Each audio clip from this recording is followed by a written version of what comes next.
days before television, games and puzzles remain as much fun to play as they are to collect.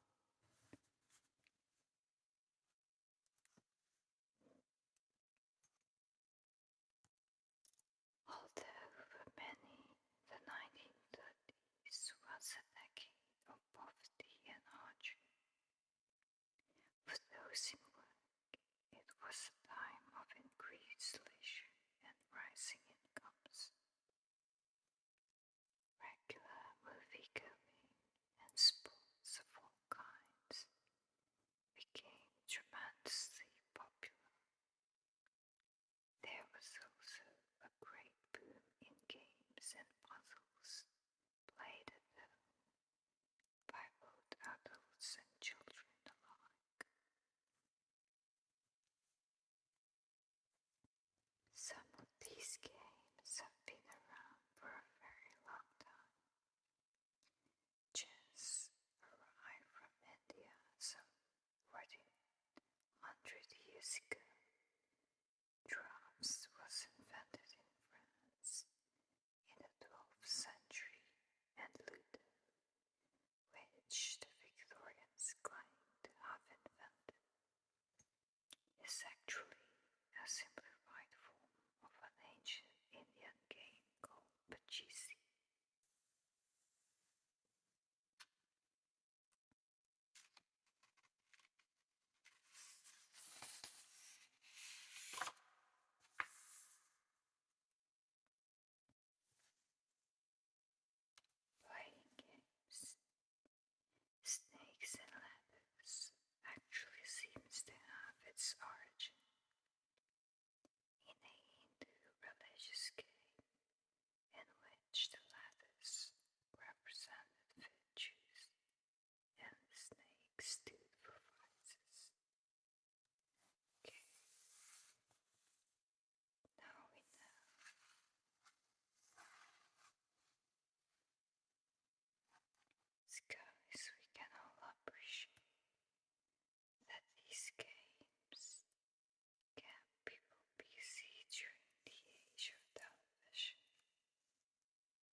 mistress's bedroom and filled the ewer that stood on the washstand.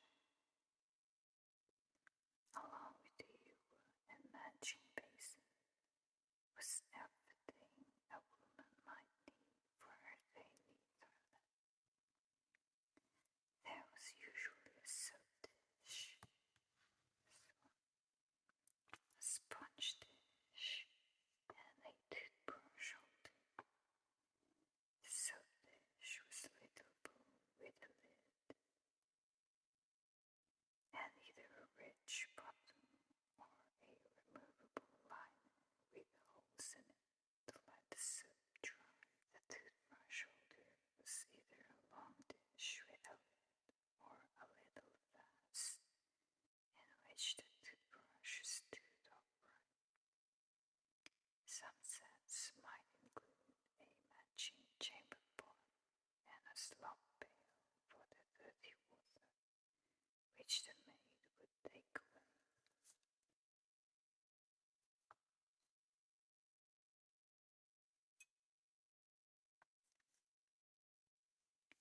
Was this before sinks and running water was ever invented properly? That's a lot of work just to have a wash in the morning.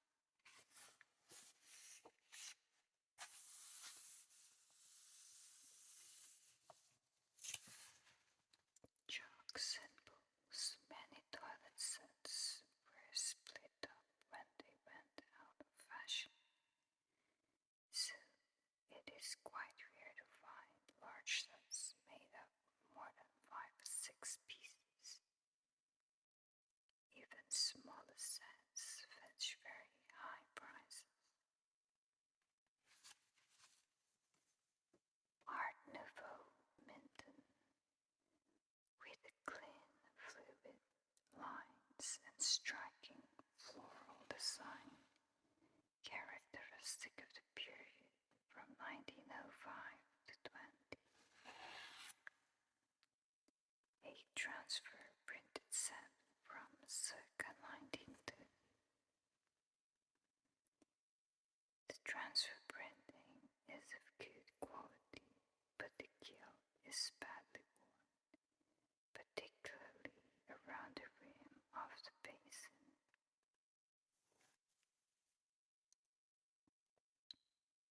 This charming design, with its idyllic countryside scene, was produced from 1924 right up to 1950. A 1930s hand-painted ewer and basin with a simple design of green leaves and red berries. The decoration is of low quality, and the outside of the bowl has been left plain, which reduces the value of the set.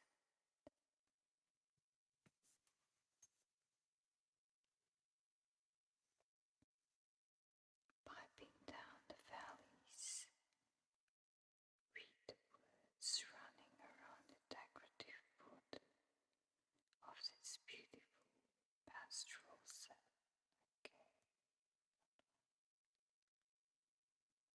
The design was produced between 1970 and 1940. I love this. These hand-painted set dates from the early 20th century.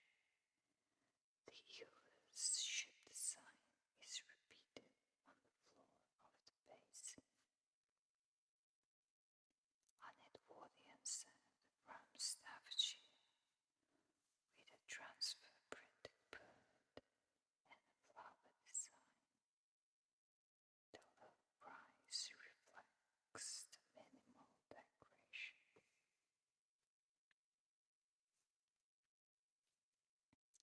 A ewer and basin in the ever popular blue and white china. The deep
transfer printed windmill design.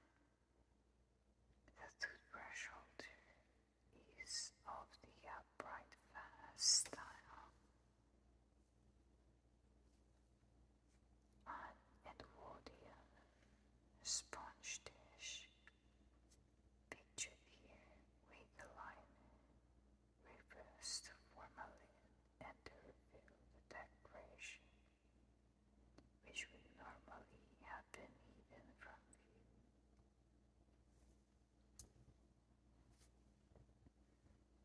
An Edwardian soap dish with a gold rim and floral design in blue and white.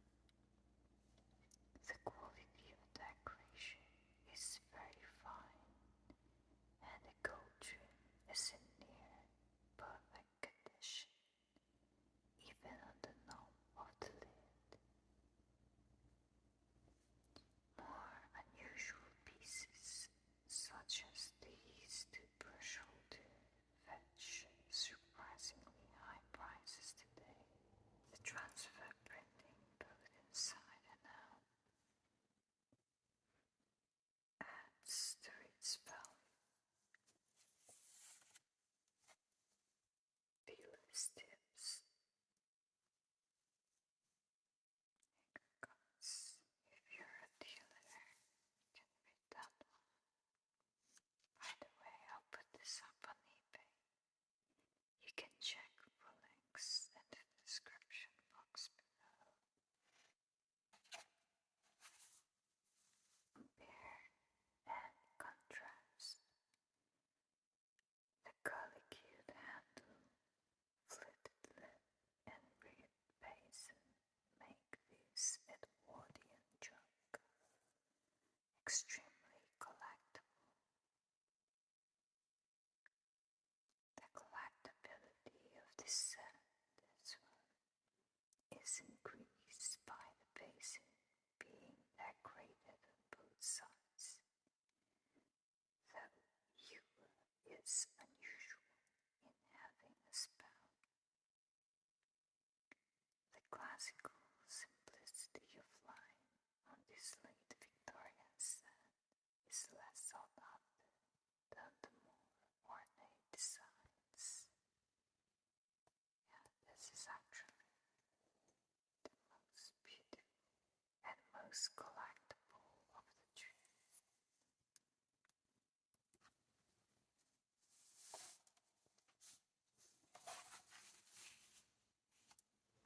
Seaside postcards.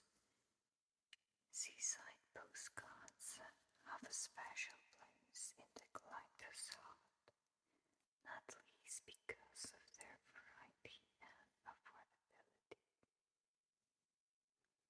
Postcard collecting, or cartology, as it's professionally known, is nearly as popular today as stamp collecting, but only in recent years has the enthusiasm for postcards matched the levels achieved in the first 2 decades of this century. At that time, collectors were keenest on publishers' first editions, whereas today, the most sought-after cards are the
postcards designed by cartoonists or commercial artists tend to command higher prices than purely topographical cards, and certain artists are more collectible than others.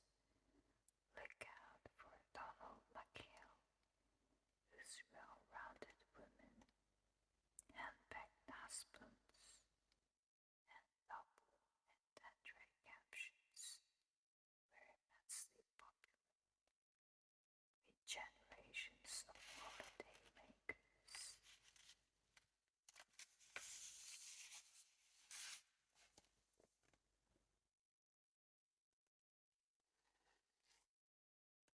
A 1930s pull-out, make sure the folds fall neatly into place and tuck tightly into the retaining flap. Buxom women are frequent sights on British Seaside postcards. This one dates from the 1950s. Passive Resistance is designed by G. Thackeray from 1910. Was used for many different seaside resorts. This unusual envelope postcard probably once contained a feather. I've been very much tickled by the enclosed at Eastbourne and think it will tickle you.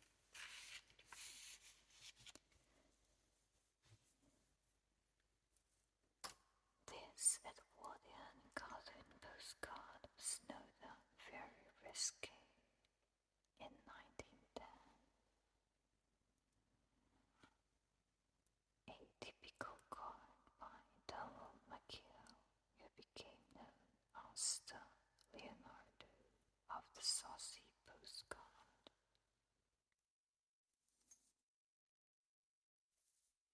The appeal of McHale's somewhat vulgar humor is clearly obvious in this postcard.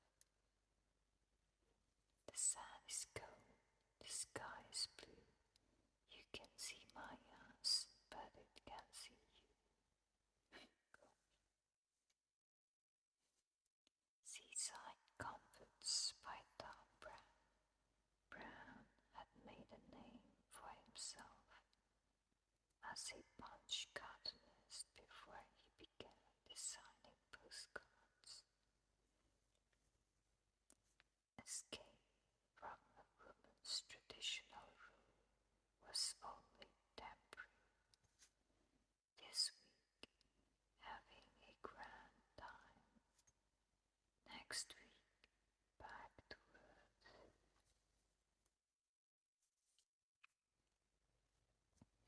Having fun was what a seaside excursion was all about. As this card shows, the only work I'm doing this week is working up an appetite. I'd like to collect this as well. I think it's fun, but quite expensive to get a hold of them actually.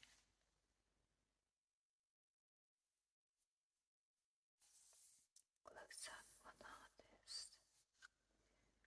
Cards by well-known artists such as Donald McHale, Tom Brown, and John Hassel are obviously more collectible than others. After you have looked at a few of their designs, their individual styles will be instantly recognizable. Most also sign their work, so look for a signature or initials on the bottom of the card. Donald McHale and Tom Brown. Tom Brown, whose humor was a little more sophisticated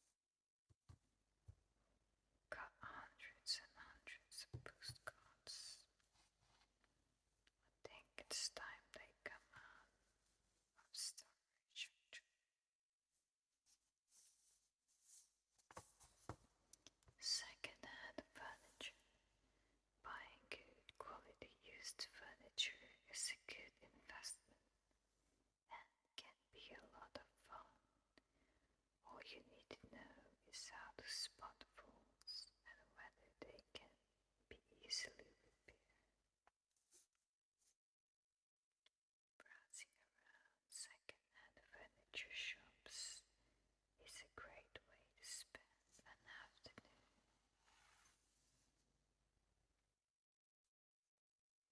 Good quality old furniture very seldom loses its value, and most of it actually appreciates with time.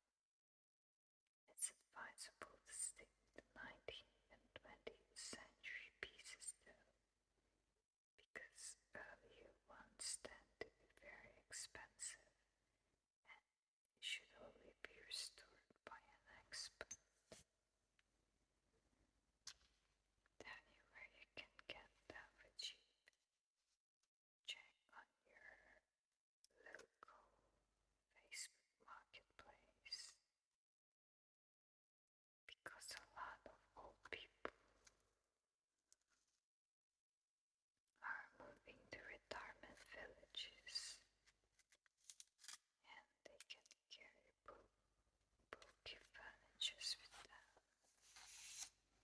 Inkwells and paper knives. In the good old days, when you could expect an answer to your letter the day you sent it, every lady or gentleman had a writing desk equipped with beautifully made accessories. Thus, a lovely writing desk with pigeonholes set at swoop.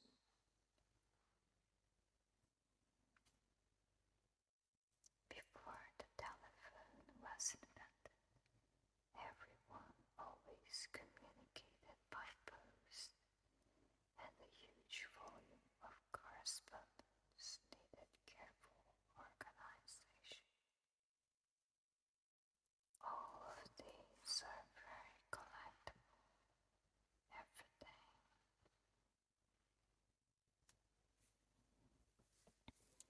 The Edwardian writing desk was the center of communications and household management, although the quill pen had long since been abandoned. Inkstands were still an essential feature. These could be found in various materials: polished wood, bakelite, which is a type of early plaster, glass, ceramic, marble, silver or brass. I like this.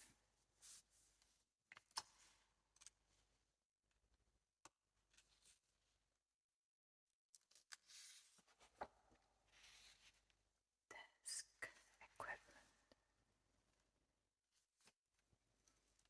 A double brass inkwell with pen tray and pen stands intricately patterned in the Art Nouveau style. Yeah, it's definitely Art Nouveau.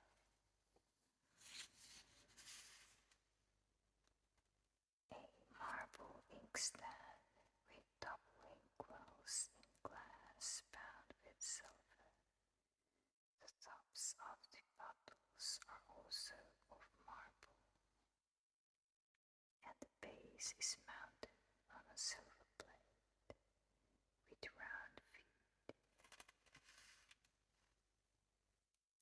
Personal envelope seals of ivory and gilded steel. One is a monogram, the other a small bird. Delightful double inkwell with pen tray in white china with a transfer printed floral pattern. Both inkwells have matching lids. Letterbox made of polished wood bound with brass and decorated with roses and fleur-de-lis. The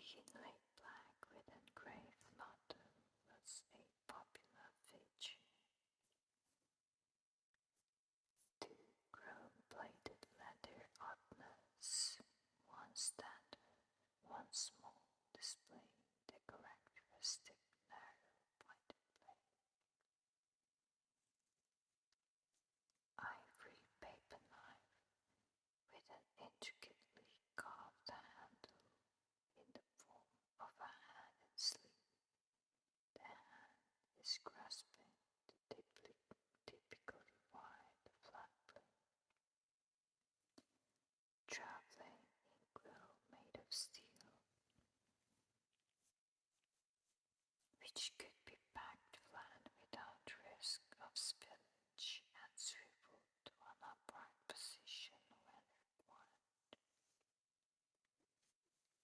Ladies' writing pens in different designs. The top and center pens are carved ivory. The other is ceramic with a hand-painted design of roses. Very delicate pens.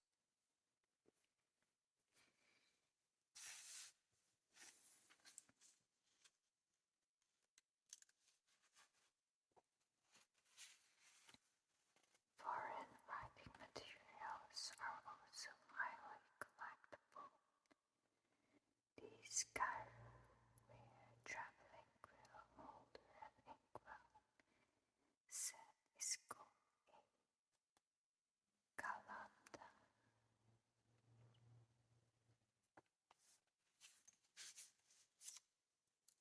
Lloyd Loom, made by a revolutionary new process.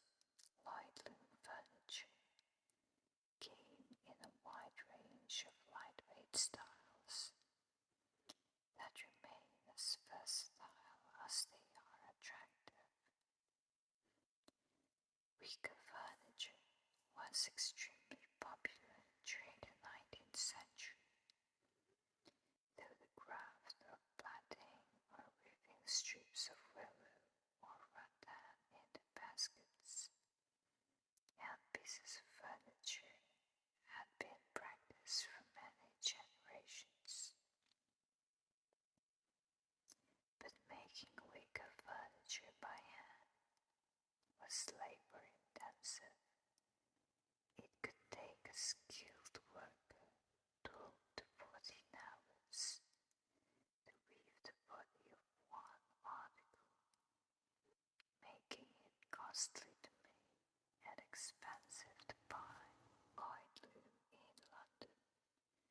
The process was offered for a franchise outside the USA, and in 1922, the firm of W. Lusty and Sons of London took it up in Britain. At first, the American designs were copied, but soon Lusties had their own designers, and they opened a new development department. Pieces made by Lusty carry a metal tag pinned to the base of the item. This reads Lloyd Loom Lusty, the name Lusty always appearing in italics. Whether furnishing a modern home or a period interior, Lloyd Loom furniture is practical and highly adaptable. So Lloyd Loom is an American brand that has soon adapted in Britain.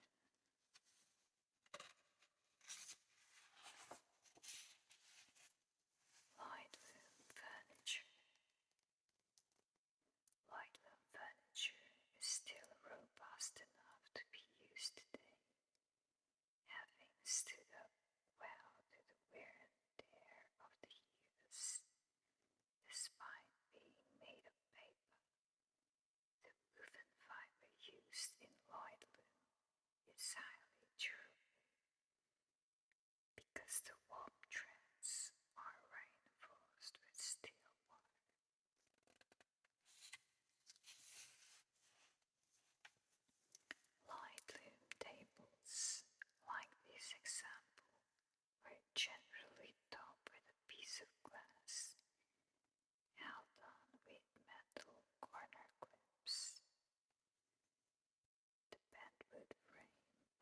this table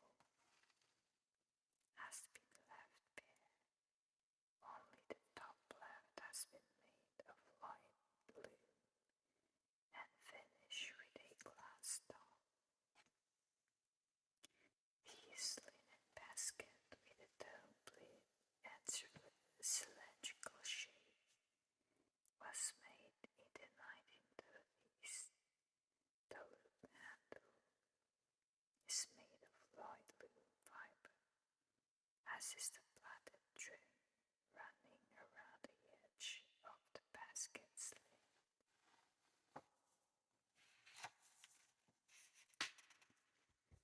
This nursing chair has been fitted with a sprung seat and highlighted with gold paint along the top of the back and the front legs. This armchair is in standard pink. Renovation has left paint clogged between the weave, lowering the chair's value. This armchair is sprayed in orange, one of the standard colors of the 1930s. The seat cushion is now missing.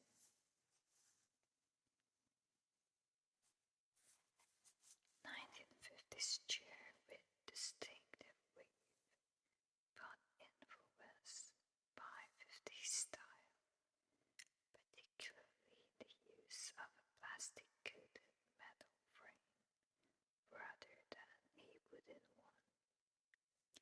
W. Lusty and Sons continued making Lloyd Loom furniture through to the 1960s.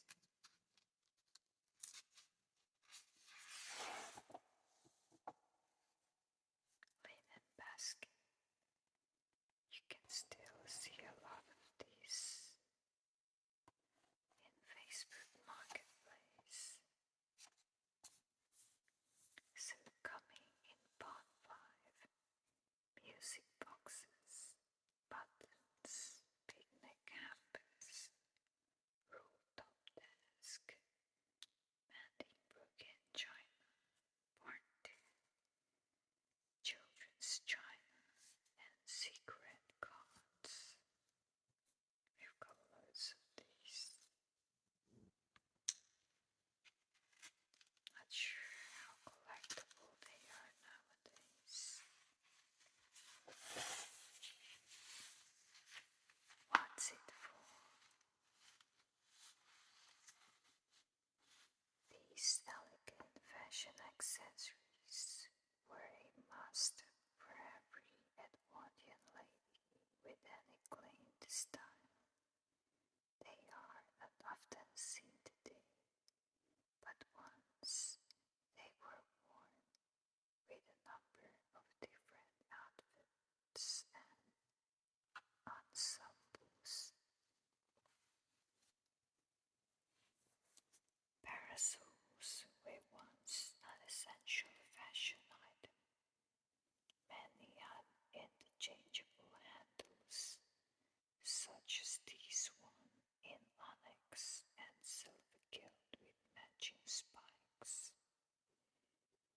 Chosen to match the colors of a dress, these could simply be slipped to a parasol frame.